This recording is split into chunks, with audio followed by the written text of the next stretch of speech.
Objectif News vous présente l'interview de 18h.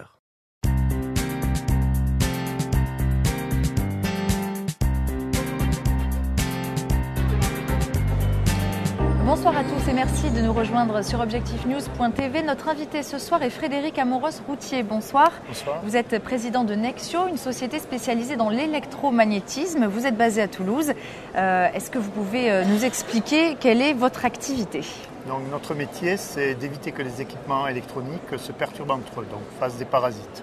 Donc on aide les gens qui conçoivent des équipements électroniques à éviter ces perturbations.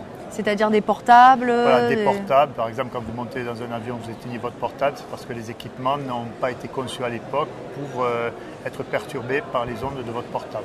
Donc ça, c'est votre mission. Quels sont vos clients ? Pour qui travaillez-vous ? Donc, nos clients sont tous les clients du secteur électronique, plus particulièrement, ça peut être dans le secteur de l'aéronautique, donc des équipementiers comme Safran, Zodiac, des constructeurs comme Airbus, mais Sukhoi aussi, par exemple, Embraer. Dans le secteur automobile, c'est les constructeurs, pareil, on a le même schéma. Donc on a Mercedes, Renault, Peugeot, mais les équipementiers Continental, Bosch, Johnson.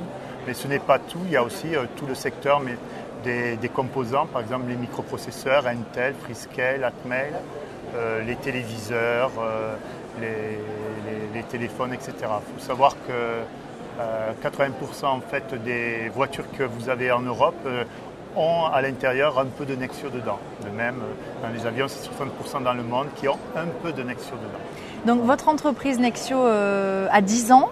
Ouais. Vous êtes dans l'innovation permanente et vous présentez aujourd'hui à Midinov, le salon de l'innovation, un nouveau produit. Est-ce que vous pouvez nous en dire deux mots ? Alors, ce nouveau produit il s'appelle Capitol EM. Bon, on est toulousain, donc on ne se refait pas. Et donc, Capitol EM, c'est un produit innovant, c'est un produit de simulation, donc de simulation électromagnétique. Le but, c'est avant de concevoir, de fabriquer l'équipement, on regarde comment il va fonctionner du point de vue des ondes électromagnétiques. Et l'innovation de ce produit, en fait, on a développé un algorithme mathématique qui permet d'utiliser la simulation sur des simples PC, alors qu'avant, que maintenant, il faut des grosses machines avec plein de microprocesseurs, beaucoup de mémoire, etc. Donc l'innovation demeure à démocratiser, à permettre à un simple PC, donc à une PME, une TPE, mais un grand compte aussi, d'utiliser un logiciel de simulation très innovant. Est-ce que vous avez déjà vendu ce produit qui vient de sortir ? Alors on l'a vendu à un exemplaire pour l'instant, alors c'est assez cocasse parce qu'on l'a vendu à une société japonaise, à un grand équipementier japonais dans l'aéronautique qui nous a choisis pour un contrat de 3 ans. Donc pour l'instant la seule vente qu'on a fait c'est au Japon, c'est notre premier client au Japon, notre première vente de ce produit. Vous êtes très présent à l'international ? Donc on est présent dans 30 pays et plus particulièrement dans 3 bureaux que l'on a à Shanghai, à Munich et à Montréal. Et après, on rayonne dans les autres pays via des distributeurs. Vous êtes donc une entreprise qui mise beaucoup sur l'innovation. Votre personnel est composé de chercheurs, de doctorants Oui, notre entreprise, c'est un tiers de docteurs, un tiers d'ingénieurs, un tiers de techniciens. Donc tout ça travaille très bien ensemble et tous travaillent sur des projets d'innovation. Et quelle est la part de votre investissement pour la recherche et développement justement ? Donc par an, en moyenne, c'est entre 15 et 20% que l'on investit parce qu'on crée des produits, donc effectivement, c'est obligatoire d'investir.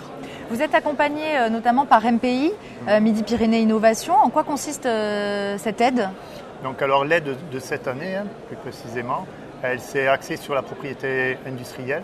Donc on a compris et appris et maintenant on applique que la propriété industrielle, les brevets, etc. peuvent être utilisés de manière positive et pas juste pour se défendre. Donc du coup on a revu notre processus d'innovation, de marketing de l'innovation, dans lequel on a intégré dès le départ le marketing et la propriété intellectuelle.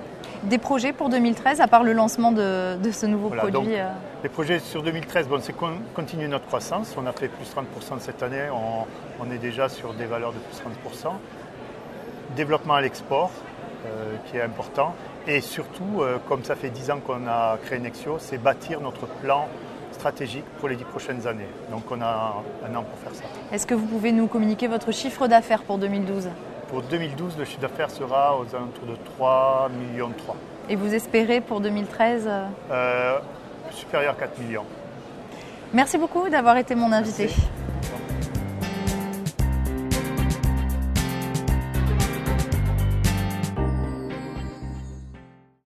Objectif News vous a présenté l'interview de 18h.